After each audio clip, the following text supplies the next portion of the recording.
John Brown by W.E.B. DuBois. Chapter 9. The Black Phalanx. Part 2.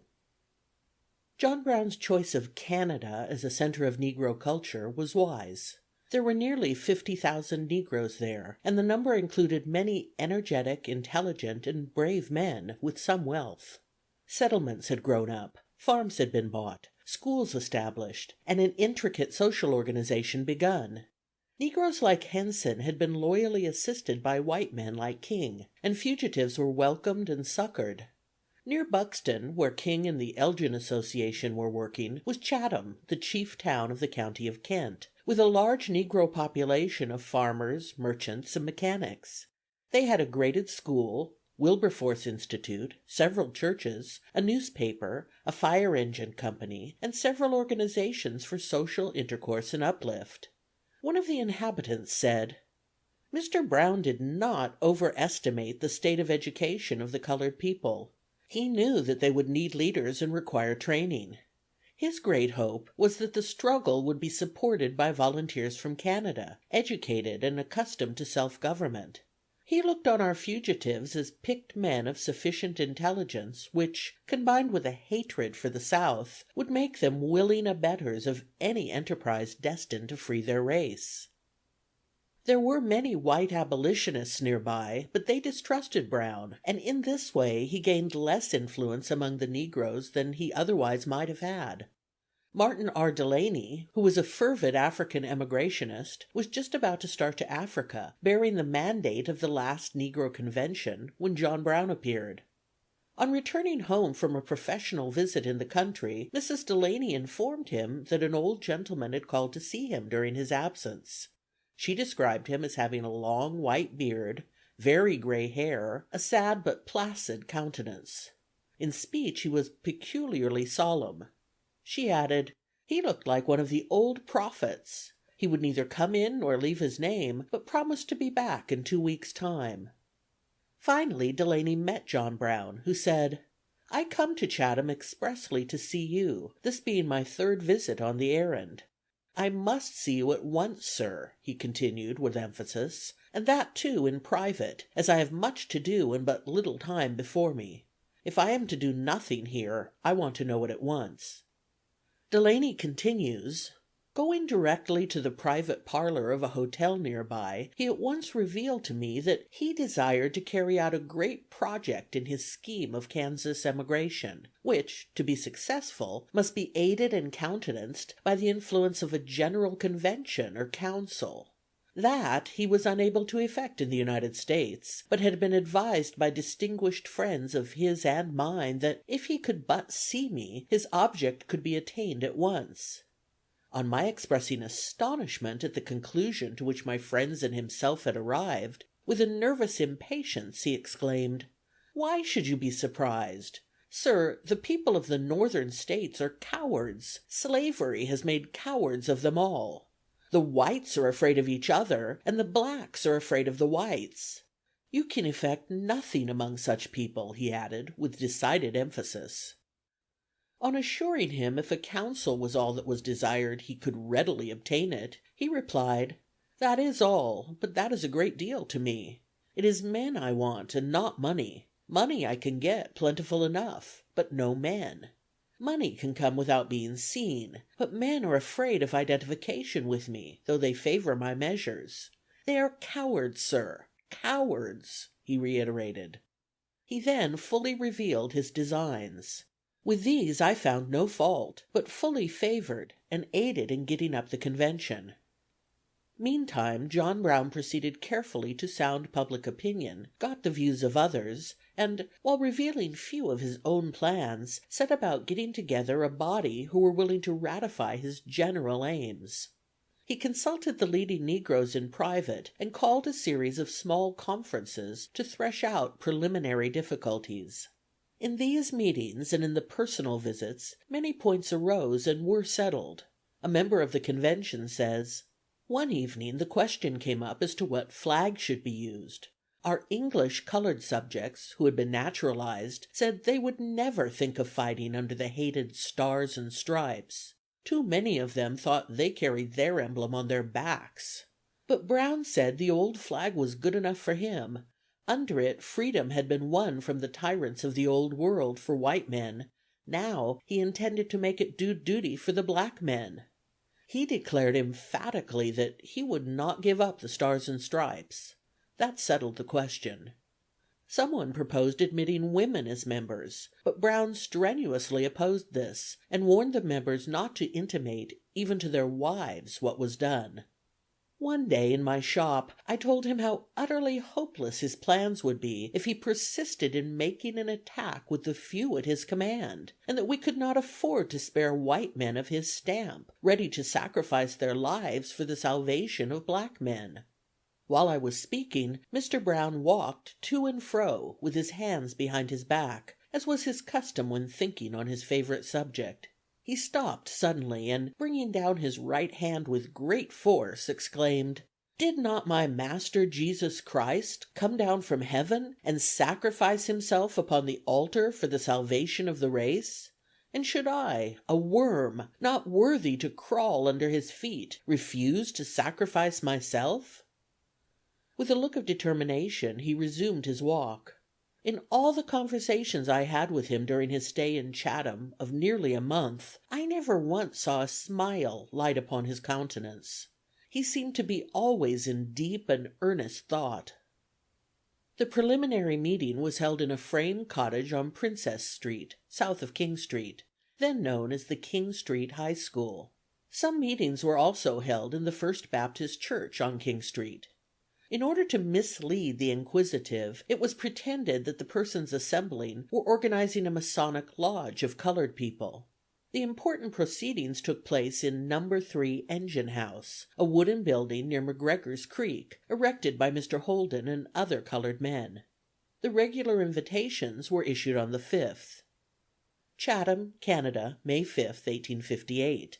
I have called a quiet convention in this place of true friends of freedom. Your attendance is earnestly requested. Your friend, John Brown. The convention was called together at 10 a.m. Saturday, May 8th, and opened without ceremony.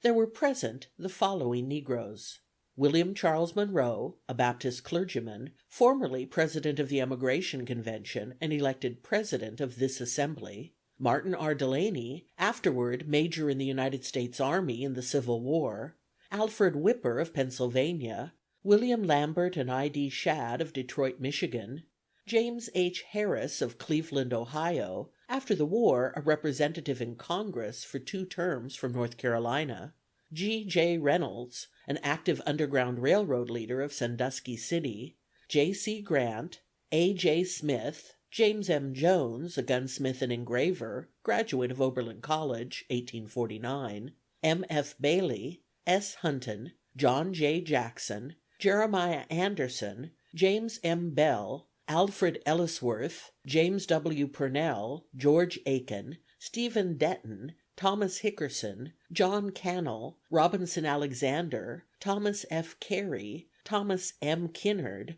Robert Van Voken; Thomas Stringer; John A. Thomas, believed by some to be John Brown's earlier confidant and employee at Springfield, Massachusetts, afterward employed by Abraham Lincoln in his Illinois home and at the White House also; Robert Newman; Charles Smith; Simon Fislin; Isaac Holden, a merchant and surveyor and John Brown's host; James Smith, and Richard Richardson. Hinton says: "There is no evidence to show that Douglas, Loguen, Garnett, Stephen Smith, Gloucester, Langston, or others of the prominent men of color in the States who knew John Brown were invited to the Chatham meeting. It is doubtful if their appearance would have been wise, as it would assuredly have been commented on and aroused suspicion." The white men present were John and Owen Brown, father and son; John Henry Kagi; Aaron Dwight Stevens, still known as Charles Whipple; John Edwin Cook; Richard Reef; George B. Gill; Charles Plummer Tidd; William Henry Lehman; Charles W. Moffett; Luke F. Parsons, all of Kansas; and Stewart Taylor of Canada, 12 in all. It has been usually assumed that Jeremiah Anderson was white, but the evidence makes it possible that he was a mulatto.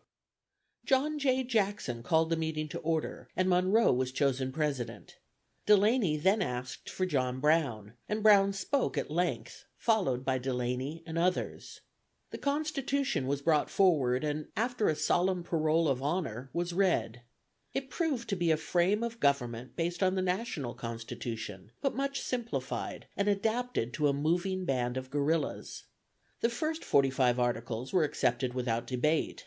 The next article was, "The foregoing article shall not be so as in any way to encourage the overthrow of any State government or the general government of the United States, and look to no dissolution of the Union, but simply to amendment and repeal, and our flag shall be the same that our fathers fought for under the Revolution."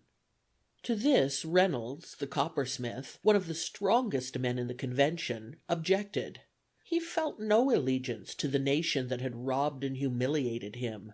Brown, Delaney, Kagi, and others, however, earnestly advocated the article, and it passed. Saturday afternoon the Constitution was finally adopted and signed. Brown induced James M. Jones, who had not attended all the sittings, to come to this one, as the Constitution must be signed, and he wished his name to be on the roll of honor. As the paper was presented for signature, Brown said, "Now, friend Jones, give us John Hancock, bold and strong." The account continues: During one of the sittings, Mr. Jones had the floor and discussed the chances of the success or failure of the slaves rising to support the plan proposed. Mr. Brown's scheme was to fortify some place in the mountains and call the slaves to rally under his colors. Jones expressed fear that he would be disappointed, because the slaves did not know enough to rally to his support. The American slaves, Jones argued, were different from those of the West India island of San Domingo, whose successful uprising is a matter of history, as they had there imbibed some of the impetuous character of their French masters, and were not so overawed by white men. "Mr. Brown no doubt thought," said Mr. Jones, "that I was making an impression on some of the members, if not on him, for he arose suddenly and remarked, 'Friend Jones, you will please say no more on that side. There will be plenty to defend that side of the question.' A general laugh took place.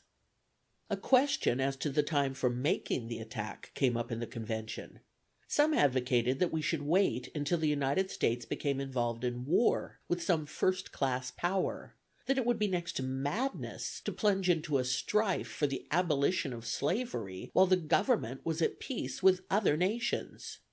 Mr. Brown listened to the argument for some time, then slowly arose to his full height and said, 'I would be the last one to take the advantage of my country in the face of a foreign foe.' He seemed to regard it as a great insult. That settled the matter in my mind that John Brown was not insane. At 6 p.m. the election of officers under the Constitution took place, and was finished Monday the 10th. John Brown was elected Commander in Chief, Kagi Secretary of War, Reef Secretary of State, Owen Brown Treasurer, and George B. Gill Secretary of the Treasurer. Members of Congress chosen were Alfred Ellsworth and Osborne P. Anderson, colored. After appointing a committee to fill other offices, the convention adjourned. Another and a larger body was also organized, as Delaney says. This organization was an extensive body, holding the same relation to his movements as a state or national executive committee holds to its party principles, directing their adherence to fundamental principles. The committee still existed at the time of the Harper's Ferry raid.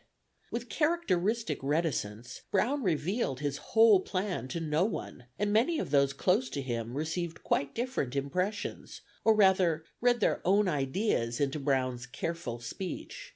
One of his Kansas band says, "I am sure that Brown did not communicate the details of his plans to the members of the convention, more than in a very general way. Indeed, I do not now remember that he gave them any more than the impressions which they could gather from the methods of organization.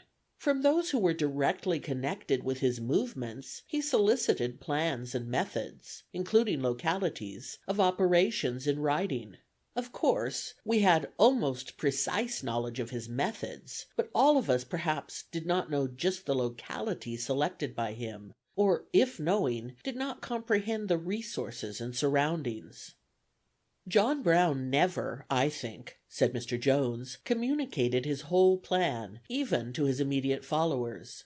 In his conversations with me, he led me to think that he intended to sacrifice himself and a few of his followers for the purpose of arousing the people of the North from the stupor they were in on this subject. He seemed to think such sacrifice necessary to awaken the people from the deep sleep that had settled upon the minds of the whites of the North. He knew well that the sacrifice of any number of negroes would have no effect. What he intended to do, so far as I could gather from his conversation from time to time, was to emulate Arnold Winkelried, the Swiss chieftain, when he threw himself upon the Austrian spearmen, crying, "Make way for liberty!" Delany, in his own bold, original way, assumed that Brown intended another underground railway terminating in Kansas. Delany himself was on his way to Africa, and could take no active part in the movement. The Constitution adopted by the Convention was an instrument designed for the government of a band of isolated people fighting for liberty. The preamble said, "Whereas slavery, throughout its entire existence in the United States, is none other than a most barbarous, unprovoked, and unjustifiable war of one portion of its citizens upon another portion, the only conditions of which are perpetual imprisonment and hopeless servitude or absolute extermination, in utter disregard and violation of those eternal and self-evident truths set forth in our Declaration of Independence. Therefore, we, citizens of the United States, and the oppressed people who, by a recent decision of the Supreme Court, are declared to have no rights which the white man is bound to respect, together with all other people degraded by the laws thereof, do, for the time being, ordain and establish ourselves the following provisional Constitution and ordinances, the better to protect our persons, property, lives, and liberties, and to govern our actions." The Declaration of Independence referred to was probably designed to be adopted July 4, 1858, when, as originally planned, the blow was to be actually struck. It was a paraphrase of the original declaration, and ended by saying, "Declaring that we will serve them no longer as slaves, knowing that the laborer is worthy of his hire, we, therefore, the representatives of the circumscribed citizens of the United States of America, in General Congress assembled, appealing to the Supreme Judge of the world for the rectitude of our intentions, do, in the name and by the authority of the oppressed citizens of the slave States, solemnly publish and declare that the slaves are, and of right ought to be, as free and as independent as the unchangeable law of God requires that all men shall be; that they are absolved from all allegiance to those tyrants who still persist in forcibly subjecting them to perpetual bondage, and that all friendly connection between them and such tyrants is and ought to be totally dissolved; and that as free and independent citizens of these States they have a perfect right, a sufficient and just cause, to defend themselves against the tyranny of their oppressors, to solicit aid from and ask the protection of all true friends of humanity and reform, of whatever nation and wherever found; a right to contract all alliances, and to do all other acts and things which free, independent citizens may of right do; and for the support of the Declaration, with a firm reliance on the protection of divine Providence, we mutually pledge to each other our lives and our sacred honor." The Constitution consisted of 48 articles. All persons of mature age were admitted to membership, and there was established a Congress with one House of 5 to 10 members, a President and Vice President, and a Court of 5 members, each one of whom held circuit courts. All these officials were to unite in selecting a Commander in Chief, Treasurer, Secretaries, and other officials. All property was to be in common, and no salaries were to be paid. All persons were to labor. All indecent behavior was forbidden. The marriage relation shall at all times be respected, and families kept together as far as possible, and broken families encouraged to reunite, and intelligence offices established for that purpose. Schools and churches established, as soon as may be, for the purpose of religious and other instructions, and the first day of the week regarded as a day of rest, and appropriated to moral and religions instruction and improvement, relief of the suffering, instruction of the young and ignorant, and the encouragement of personal cleanliness. Nor shall any person be required on that day to perform ordinary manual labor, unless in extremely urgent cases. All persons were to carry arms, but not concealed. There were special provisions for the capture of prisoners, and protection of their persons and property. John Brown was well pleased with his work, and wrote home, "Had a good abolition convention here, from different parts, on the 8th and 10th instants. Constitution slightly amended and adopted, and society organized." Just now, as everything seemed well started, came disquieting news from the East. Forbes had been there since November, growing more and more poverty-stricken and angry, and his threats, hints, and visits were becoming frequent and annoying. He complained to Senator Wilson, to Charles Sumner, to Hale, Seward, and Horace Greeley, and to the Boston coterie. He could not understand why these leaders of the movement against slavery, as he supposed, should leave the real power in the hands of John Brown, and neglect an experienced soldier like himself after raising false expectations. John Brown had dealt with Forbes gently but firmly, and had sought to conciliate him, but in vain. Brown was apparently determined to outwit him by haste. He had written his Massachusetts friends to join him at the Chatham Convention, but Sanborn and Howe had already received threatening letters from Forbes, which alarmed them. He evidently had careful information of Brown's movements, and was bent on making trouble. He probably was, at this time, in the confidence of McCune Smith and the able Negro group of New York, who had developed a not unnatural distrust of whites, and a desire to foster race pride. Using information thus obtained, Forbes sought to put pressure on Republican leaders to organize more effective warfare on slavery, and to discredit John Brown. Sanborn wrote hastily, "It looks as if the project must, for the present, be deferred, for I find by reading Forbes's epistles to the doctor that he knows the details of the plan, and even knows, what very few do, that the doctor, Mr. Stearns, and myself are informed of it. How he got this knowledge is a mystery. He demands that Hawkins (John Brown) be dismissed as agent, and himself or some other be put in his place, threatening otherwise to make the business public." Gerrit Smith concluded, Brown must go no further. But Higginson wisely demurred. "I regard any postponement," he said, "as simply abandoning the project, for if we give it up now, at the command or threat of H.F., it will be the same next year. The only way is to circumvent the man somehow, if he cannot be restrained in his malice. When the thing is well started, who cares what he says?" Further efforts were made to conciliate Forbes, but he wrote wildly, "I have been grossly defrauded in the name of humanity and anti-slavery.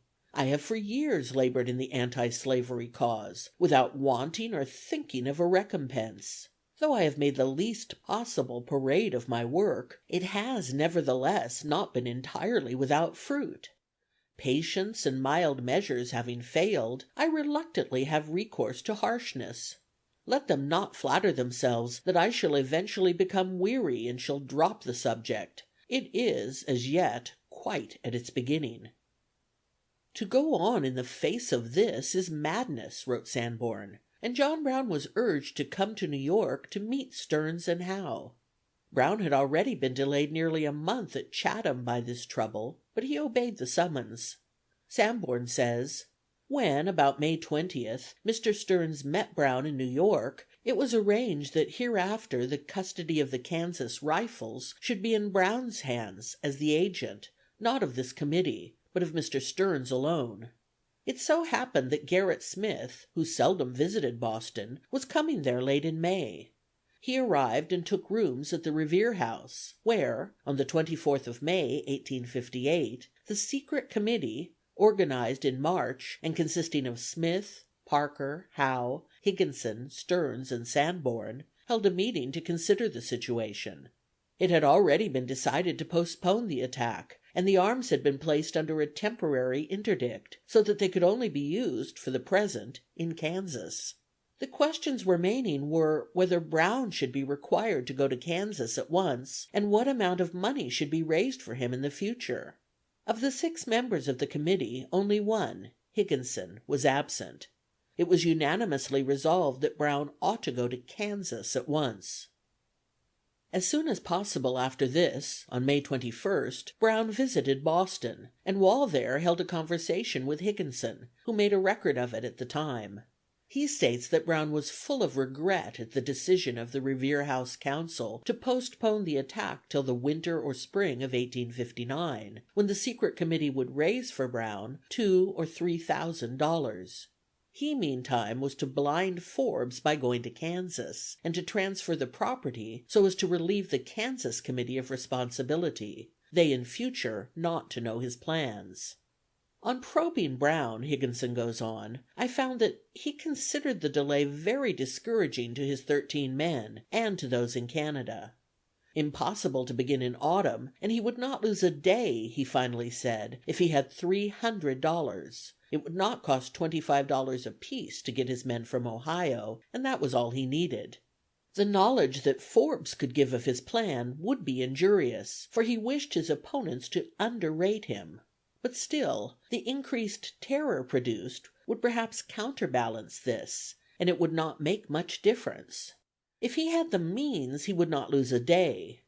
He complained that some of his Eastern friends were not men of action, that they were intimidated by Wilson's letter, and magnified the obstacles. Still, it was essential that they should not think him reckless, he said, and as they held the purse, he was powerless without them, having spent nearly everything received this campaign on account of delay, a month at Chatham, etc. There was nothing now for Brown but to conceal his arms, scatter his men, and hide a year in Kansas. It was a bitter necessity, and it undoubtedly helped ruin the success of the foray.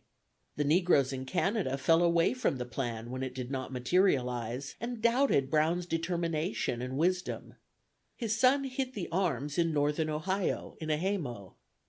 Meantime, a part of the company, Stevens, Cook, Tidd, Gill, Taylor, and Owen Brown, immediately after the adjournment of the convention, had gone to Cleveland, Ohio, and found work in the surrounding country. Brown wrote from Canada at the time, "It seems that all but 3 have managed to stop their board bills, and I do hope the balance will follow the manlike and noble example of patience and perseverance set them by the others, instead of being either discouraged or out of humor. The weather is so wet here that no work can be obtained. I have only received $15 from the East, and such has been the effect of the course taken by Colonel Forbes, on our Eastern friends, that I have some fears that we shall be compelled to delay further action for the present. They," his Eastern friends, "urge us to do so, promising us liberal assistance after a while. I am in hourly expectation of help sufficient to pay off our bills here, and take us on to Cleveland, to see and advise with you, which we shall do at once when we shall get the means. Suppose we do have to defer our direct efforts, shall great and noble minds either indulge in useless complaint, or fold their arms in discouragement, or sit in idleness, when we may at least avoid losing ground? It is in times of difficulty that men show what they are. It is in such times that men mark themselves. Are our difficulties such as to make us give up one of the noblest enterprises in which men ever were engaged?" 2 weeks later, the rest of the party, except Kagi, followed to Cleveland, John Brown going east to meet Stearns. Kagi, who was an expert printer, went to Hamilton, Canada, where he set up and printed the Constitution, arriving in Cleveland about the middle of June, when Brown returned from the East. Reef says that Brown did not have much money, but sent him to New York and Washington to watch Forbes and possibly regain his confidence. Reef, however, had become timid and lukewarm in the cause, and sailed away to England. The rest of the men scattered. Owen Brown went to Akron, O. Cook left Cleveland for the neighborhood of Harper's Ferry. Gill secured work in a Shaker settlement, probably Lebanon, Ohio, where Tidd was already employed. Stuart Taylor went to Illinois. Stevens awaited Brown at Cleveland, while Lehman got some work in Ashtabula County.